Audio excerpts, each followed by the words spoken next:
every play, someone's either the hammer or the nail. An old coach told me that. And so you try and be the hammer more than you are the nail. I think if you would have told me in high school that I would be putting on weight and transitioning to O-line, I wouldn't have signed up for it. Someone once told me hungry dogs run faster, so I don't like to eat a whole lot. Hello, everybody, and welcome back to another episode of Making a Man. Today, our guest grew up right here in Charlotte. He went to NC State to catch touchdown passes and caught exactly 0. Instead, he turned into one of the best centers in the whole country. A first-round pick, a Super Bowl player, and now he snaps the ball for the Chicago Bears. Welcome, Mr. Garrett Bradbury. Garrett, thanks for joining us, man. Yeah, thank you. What an intro. Appreciate it. Thanks for having me, guys. Thank you.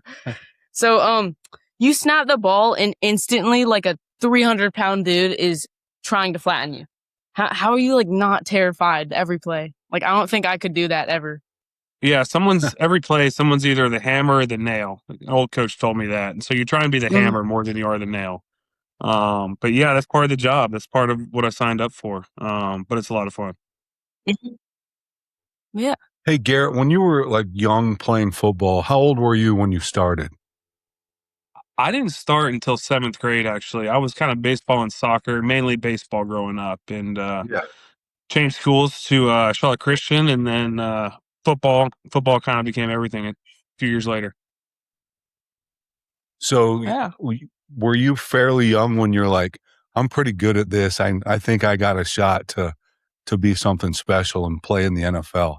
Oh, no. That wasn't until my 4th year in college that I realized that was a possibility. I was a pretty good high school player and was fortunate enough to go to NC State, and I thought I was a tight end. That didn't work out how I thought.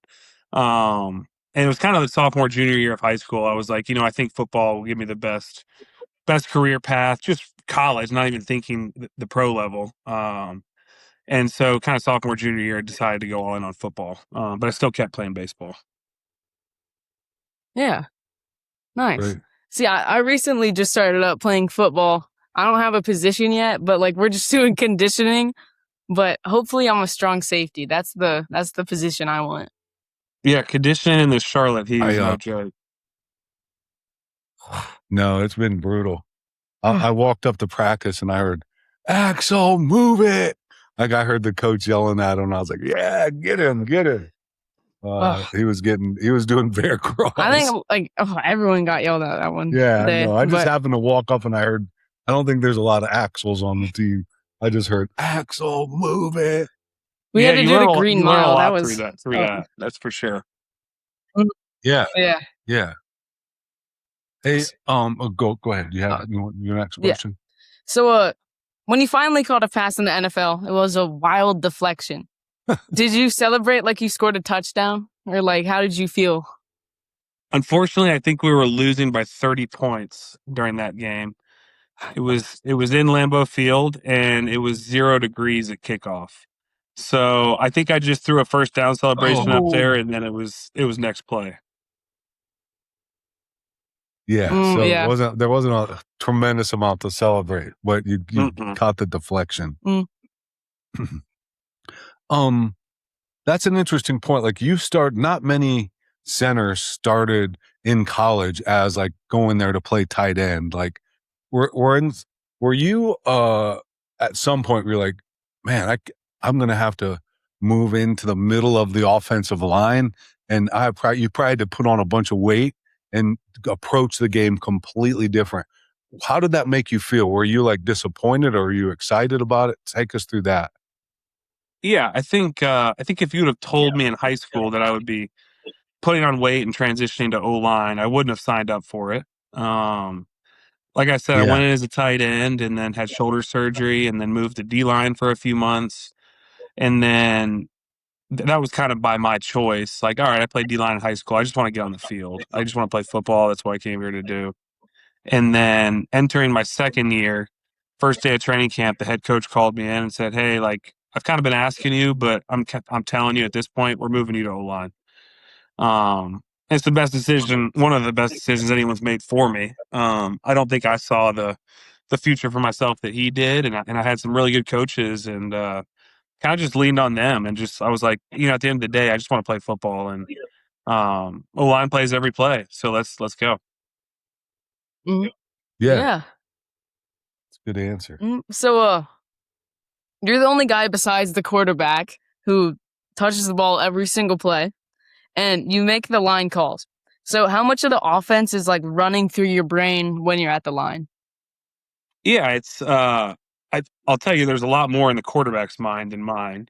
I'll start with that, but people like to say the quarterback obviously is the conductor of the offense, and I like to think of the center as kind of the conductor as of the 5 linemen.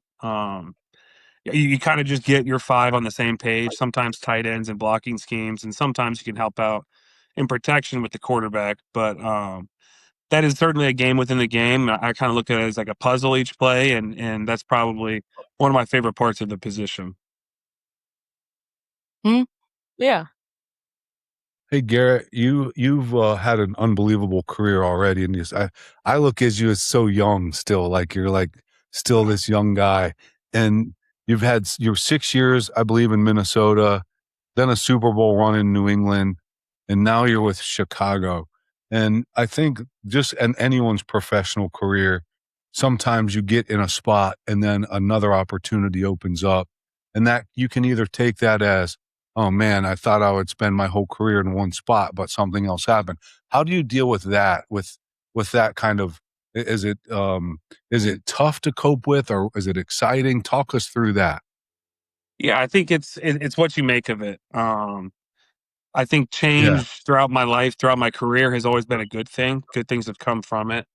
Someone told me when I was younger that I think everyone should play for multiple teams, because when you get to a new team, it's a whole locker room full of like-minded people. You get to meet a lot of new friends, but at the same time, you kind of get to reprove yourself, reinvent yourself. And I've kind of really enjoyed that. Like as you said, I was in Minnesota for 6 years, and um, just I knew my routine. I knew the people there. I knew the teammates. It was great. It was comfortable.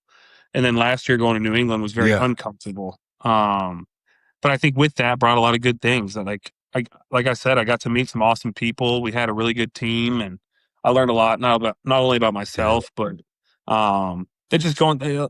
Some people would look at it as adversity, but like going through it, not only myself, but with my family, and moving across the country, and it was awesome. It was a great experience, and now we're signing up to do it again this year. Yeah, it Mhm. is exciting. I'm excited for you. Yeah. So, what is the best advice that you would give to someone about my age about what it takes to be successful at something at like the highest level? Ooh. I always look at my habits, my daily habits. A lot of people kind of talk. Are you process or goal oriented? Like what do you lean towards? And it's always started. It sounds like coach talk. It sounds cliche, but it's all about process for me. And I live my life 1 hour at a time. And what can I do in this hour to make myself better? And um, it's such a different landscape with your age and high school football and even college than what I played in. But everyone's looking ahead. Everyone's looking what's next. Everyone's looking what can I get? What can I do? But if you're just focused on today, and like you said, you got football conditioning right now, will be the best you can at that. Compete not just with the teammates, but with yourself, and that can diet, nutrition, weight room, like everything. And so I like pushing myself daily, and kind of keeping those blinders on, and just like, all right, what's next? What we got today? That's all I can really impact, and all I can really focus on. Great advice, Mr. Bradbury. Yeah, it You is, got one? isn't it? Mhm. Thanks, Yeah. Axel. Um, hey Garrett, like I think of when I watch football players, I think of this. Like you're on the offensive line, technically you're playing half the game. You're not in there on defense. And you have so many games a year, and hopefully the playoffs, but the amount of work that you put in to be able to be out there for those short few half the game really is ridiculous. Can you, and I think that life is like that. Like the stuff that no one sees on TV behind the scenes to get ready for something. can you talk to Axel and I about how important that is, like preparation, to be prepared for a Sunday or a Thursday night game or something like that leading up to, that first hit and first snap? Yeah, I had a coach that I really liked and had a big impact on me in college that said, game day is just a reflection of your habits. And it goes back to what habits I was talking about. Like, you're not going to go into a game and all of a sudden be the worst player in the world, or it's just it all falls back on what did you do to prepare for this. I mean, we don't have that many games, but we have a whole lot of practices. We got a whole lot of workouts, a whole lot of conditioning, and so y- that's what you're going to fall back on. And so that's what you have to put the most time into, and that's what you have to focus on the most. And then game day is just fun. You just let it loose on Sundays or Fridays or Saturdays. Yeah. Mhm. Yeah. That's cool. I mean, like, I think so. This week we have like a week off for conditioning, but next week is when we get pads and we start like hitting drills. So I'm excited for that. That's gonna be Remember like, when he said you're either the hammer or the nail? And you say that all the I time. tell him that all the time. We pulled up to football practice and there's like 40 kids there. And I'm like, there's like 40 hammers looking That's the for a nail. mentality. I'm like, you better turn into it. You Make a better turn decision into a every hammer really single play, quick. every single rep.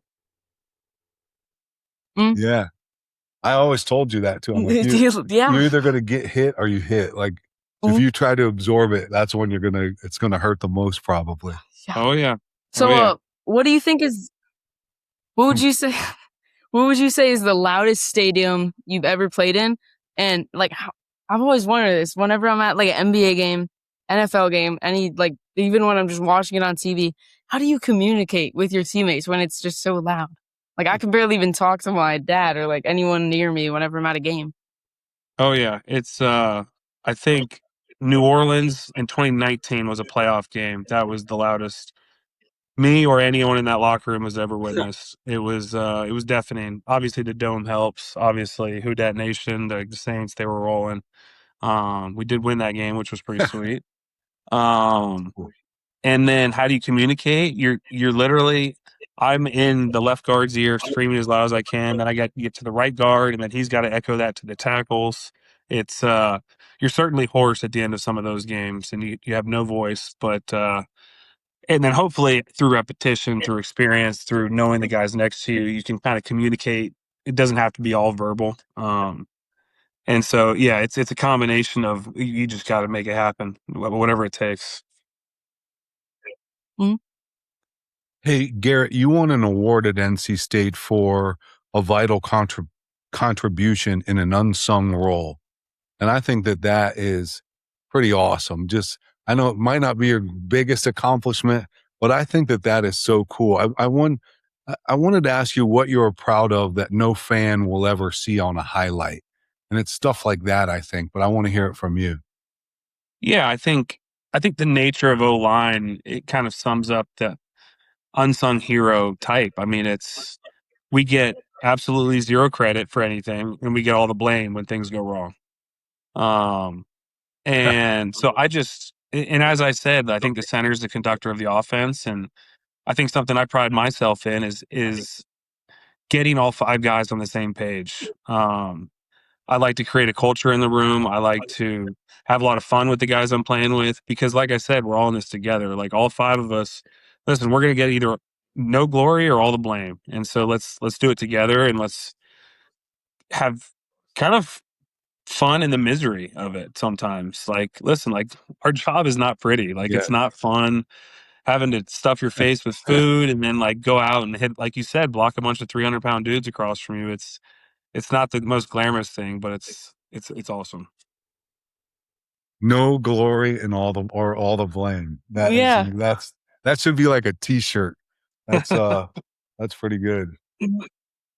Go ahead, Ax. You got All one? right. Yeah. So, honestly, whenever I'm playing any basketball game, my pregame meal, I horrible habit. I should probably stop doing this, but pasta. I should probably just eat like a banana, but I just love Yeah, he was like, mm, "What's Garrett's pregame meal?" I'm like, "Ask him."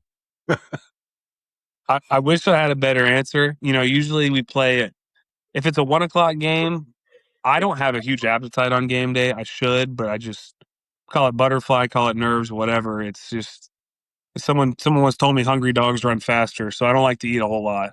Um, so I don't. Usually, it's just an omelet, maybe some pancakes, and then if we do have a later game, certainly try and get some pasta and carb load a little bit. So you're on the right track. Mm. Yeah. It's good. Hungry dogs run faster. That's a good quote. His who if you look back over your career, your life, who do you think would be your greatest mentor, of someone that taught you something that sticks with you still today? Ooh. I think it comes in stages. I think at the end of the day, my dad is Yeah. certainly one of them. He taught me what it means to be a man. He taught me hard work. He taught me everything I knew growing up. I have so much respect for him. And then you get into the X's and O's of football in college and the NFL. And I think in college I had some really good coaches that impacted me. And then in the NFL, it turned to teammates, because you come into the NFL at like a 20-something-year-old kid, and then you're in the locker room with 35-year-old men and 30-year-old men with kids. They kind of show you the way. They're like, listen, like, we're living the same life, but they're 5-10 years ahead of you. And so I've tried to lean into any guys that came before me and that are doing it. So it's a combination of a lot of Yeah. people, but at the end of the day, I think my dad kind of from an early age showed me everything. So That's really good. Thanks for that, Garrett. Do you have anything else? No? I wanted to know, I was talking to Axel about, I've seen Garrett hit the golf ball and he can hit it pretty far. But Axel was some like, what do you days. think Garrett's best round of golf was? And I'm like, I don't know. What has been your best round? And I love seeing you hit the ball, because it can go pretty far when you get a hold of it. I remember Yeah, hopefully one time. far doesn't matter though, unfortunately. it's straight. If you're just straight. Yeah. Yeah. You need to protect both of them. Yeah. I did shoot Yeah. a 75 two years ago. So that's the low round right now. It was a par 70. I do have to That preface is that. Yeah. It was a little shorter, but that's the career low right now. That's good. Yeah. That's a good career low to hang your hat on. That's for sure. After everything that you think back on in your career so far, when you're done playing, what do you want the people who knew you to say about the kind of man you were? That's a good question. I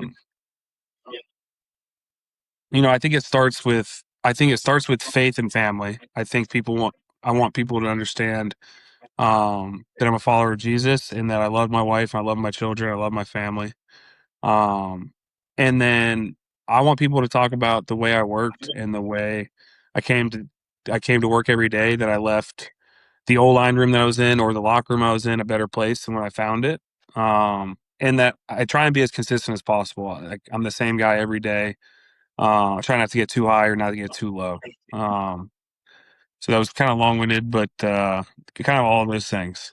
No, it was great. Yeah. That was so good. Thank you for that. That is that's probably one of the best I've heard on here. That was really good. Ax, you want to end it with any question? Anything else? You had like this lightning round you wanted to go through. Is there any other question on there Well, that yeah. you wanted to ask? I think I got some Just one or two quick ones. fun ones. So, what would you say is the toughest defense in the league to go against? The toughest defense.